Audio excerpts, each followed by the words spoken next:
My name is Sangoel, written by Karen Lynn Williams and Kadra Mohammed, illustrated by Catherine Stock. Don't worry, the wise one said as Sangoel prepared to leave the refugee camp. You carry a Dinka name. It is the name of your father and of your ancestors before him. The old man hugged him, and Sangoel could feel the bones in his thin arms. Remember, you will always be a Dinka. You will be Sangoel, even in America. Sangoel's father was killed in the war in Sudan. His family had to run from the fighting in the middle of the night. Sangoel was a refugee. He did not have a home. He did not have a country. Many people in the camp were waiting to be resettled, but the wise one could not leave. No country wanted one who was too old to work. In America, you will have a new home, Sangoel's friends told him. You will never again have to escape in the night. Everyone waved goodbye. Sangoel's little sister Lily cried. Silent tears rolled down Mama's cheeks. Sangoel knew he would never see his friends again. The skyboat took them to America. Everywhere, people rushed around, speaking English very fast. The stairs in the airport moved, and Mama was afraid to step on them. Doors opened by magic. Bright flashing lights made Sangoel's eyes burn. He shivered and his head ached. There, Mama, look, he shouted. Our name! He spoke in Dinka, the language of his ancestors, and pointed across the huge room.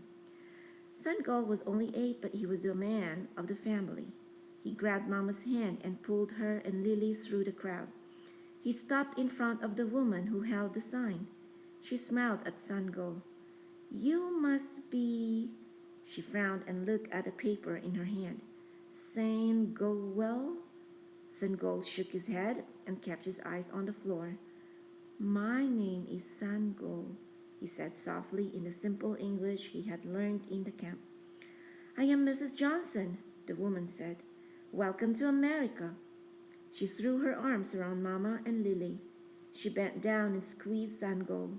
She smelled like flowers. Mama and Mrs. Johnson were both crying. Sangoel blinked black tears. America was big and open and free. There was no barbed wire to keep them in. Mrs. Johnson showed them how to cross the street. All the cars stopped when the light was red, but Mama would not move until Mrs. Johnson helped her. Their new home was called an apartment. Mrs. Johnson brought a big bag of used clothes. She showed Mama how to cook on the stove. Sangoel translated.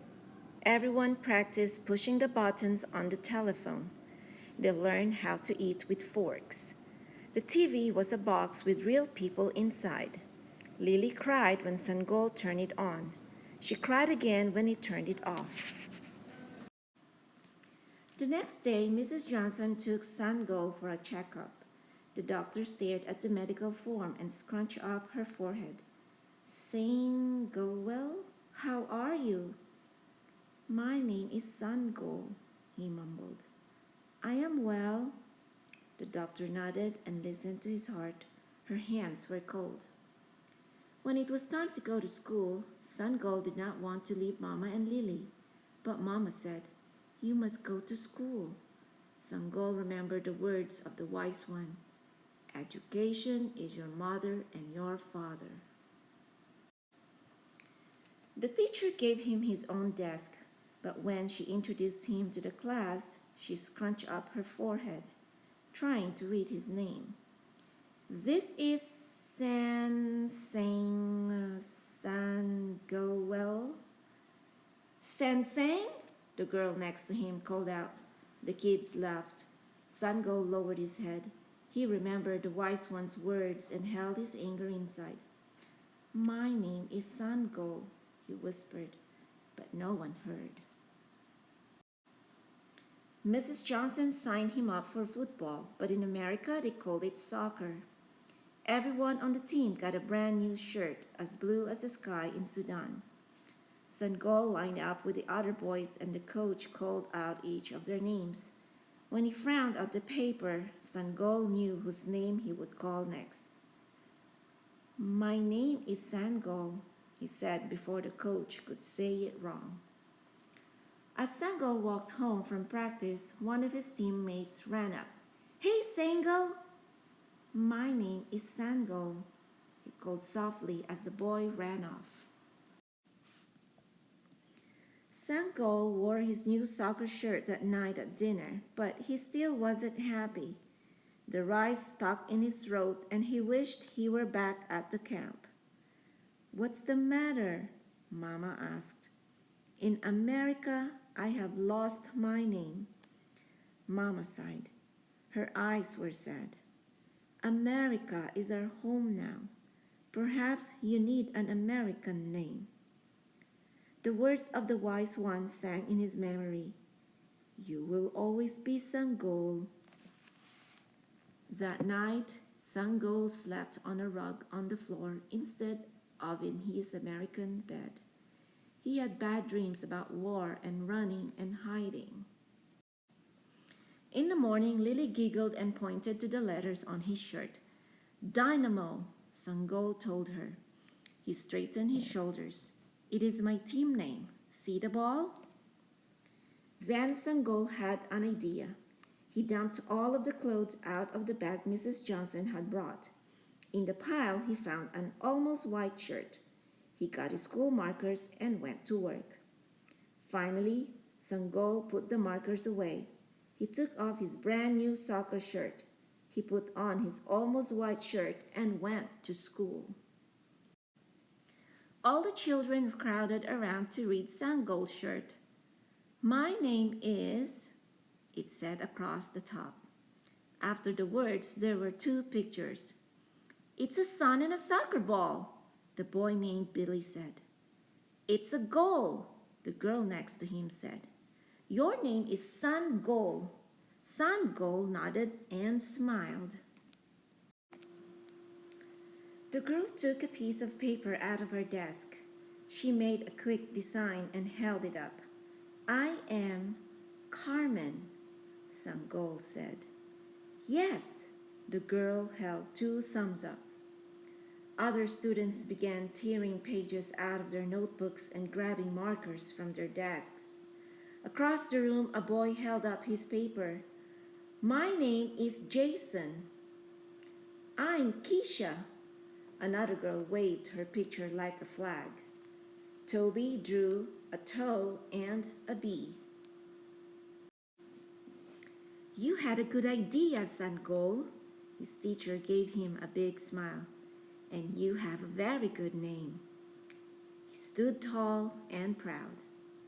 "It is the name of my father and my grandfather and his father before him," he said. "My name is Sangoel, even in America."